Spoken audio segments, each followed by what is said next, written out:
Sunday special dosa ఎర్రకారం చేస్తున్నాను ఇవాళ. నేనైతే ఇలా దంచుకుంటున్నాను. ఎప్పుడైనా ఇదివరకు మిక్సీలో అవి లేనప్పుడు దోశ పిండి కూడా రుబ్బుకొని పోసుకునే వాళ్ళమండి. ఇప్పుడైతే ఆడించుకుంటున్నాం. మిల్లులు వచ్చాక దంచుకొని చేస్తే ఎర్రకారం టేస్ట్ చాలా బాగుంటుంది.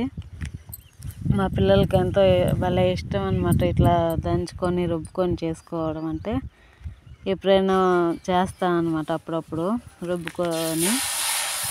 ఈరోజు కొంచెం ఖాళీ ఉంటే పొద్దున్నే దంచాను అన్నమాట. దోశ పోస్తున్నాను. ఈ పెను వచ్చేసి ఈ మధ్య తీసుకున్నాను. బాగా దోశలు వస్తున్నాయి. ఇది బీడు పెను, అది ఎర్రకారానికి పోపు వేసుకుంటున్నాను.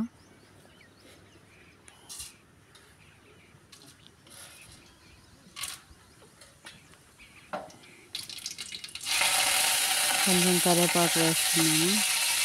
దంచి పెట్టుకున్న కారం వేసి బాగా వేయించుకుని నేను 10 ఎండుమిరపకాయలు తీసుకున్నాను. ఒక 8